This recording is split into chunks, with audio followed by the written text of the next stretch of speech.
नमस्कार, डीएनएन में आपका स्वागत है। मैं हूं मिथिलेश द्विवेदी। आपको यह जानकर हैरानी होगी, परेशानी भी हो सकती है, 8100 आयकर पेयी लोग भी राशन उठा रहे थे, गल्ला ले रहे थे। ऐसे राशन कार्डों के धारकों का राशन कार्ड निरस्त कर दिया गया है। बड़ी खबर है।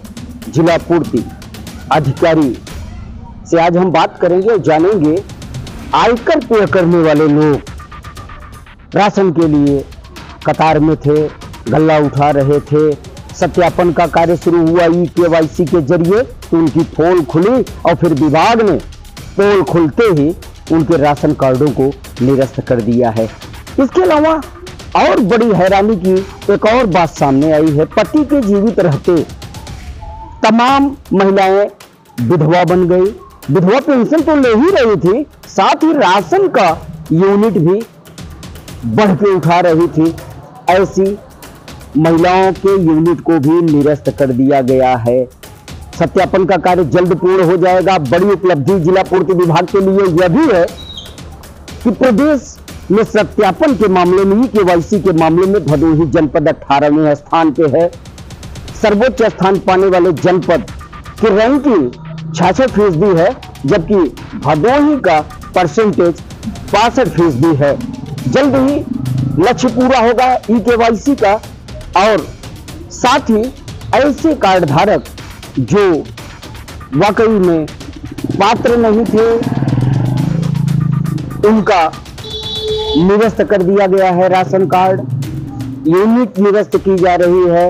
विधवा महिलाएं बनकर यूनिट बढ़ाने का लाभ ले रही महिलाओं के भी यूनिट को निरस्त कर दिया गया है। हम बात करेंगे जिला पूर्ति अधिकारी श्री सुनील से, जानेंगे कि वाकई में सच्चाई क्या है। तो आइए आपको सीधे लिए चलते हैं जिला पूर्ति अधिकारी के पास।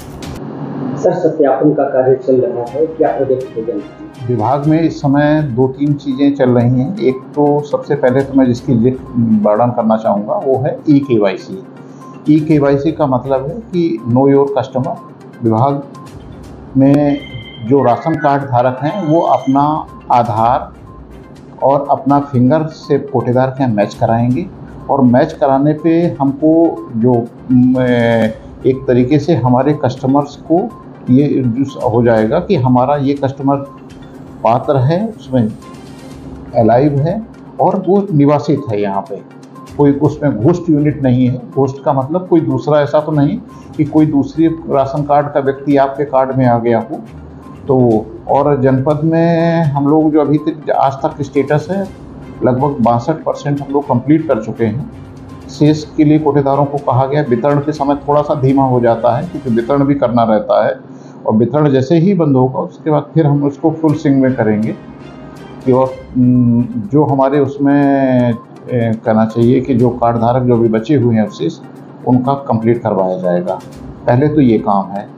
अब एक जैसे कुछ लोग वेटिंग में हैं, जैसे अच्छी खासी संख्या मुझे तहसीलों से पता चली है अभी कि कुछ लोग वेटिंग में हैं, तो जो हमारा स्पेस इससे क्रिएट होगा, स्पेस का मतलब कोई अगर यूनिट की मृत्यु हो गई है या कोई लड़की की शादी हो गई है या कोई उसमें विजाति कोई व्यक्ति दूसरा है, मैं विजाति तो मैं क्या कहूँगा, दूसरा कोई होस्ट यूनिट है, तो वो समाप्त होगा तो कुछ स्पेस क्रिएट होगा, तो हम उन लोगों को सेटिस्फाई कर पाएंगे जो लोग वेटिंग में हैं। दूसरा चीज़ अभी विभाग में कि कुछ लोगों की एक संभावित आपात सूची हमको विभाग द्वारा दी गई थी, जिसमें ई श्रम के कार्ड हम लोग उस समय बना रहे हैं आजकल। ई श्रम का मतलब जिस श्रम पोर्टल पर पंजीकृत हैं उन लोगों के कार्ड अभी कुछ छूट गए थे या यूनिट छूट गया था उनका। पूरे परिवार का कार्ड बना हुआ है लेकिन वो पार्टिकुलर यूनिट नहीं ऐड था जिसका श्रम में पंजीकरण है। तो उसमें कुछ लोगों के जो आयकर पेयी थे उनके कार्ड लगभग जनपद में 8100 थे। कुछ ऐसे परिवार थे जिनकी विधवा पेंशन भी ले रहे हैं और वो हस्बैंड भी उनके जीवित थे, तो उनका भी सत्यापन करके उनका यूनिट कटवाया गया।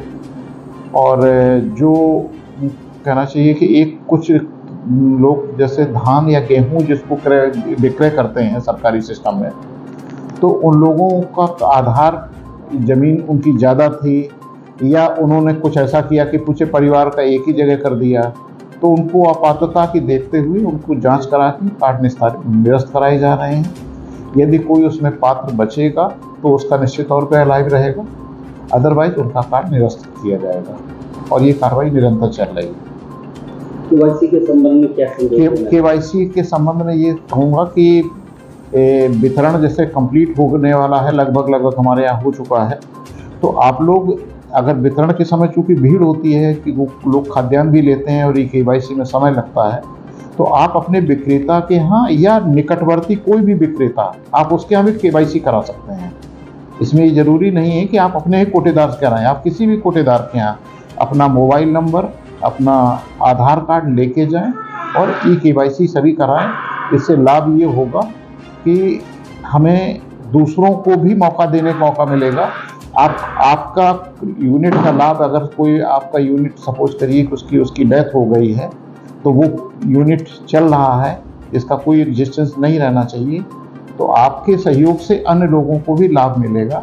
तो ये एक जनहित का कार्य है, इसमें जनता को भी आगे बढ़ के काम करना चाहिए, मैं ऐसा अनुरोध करूँगा। केवाईसी अच्छा हुआ है जनपद में, रैंक क्या है? जी रैंक हमारी रैंक 18वीं है ऊपर से, और हम लोग 62% पे हैं। अभी 66% जो टॉप पे है वो 66% ही केवाईसी कर चुके हैं।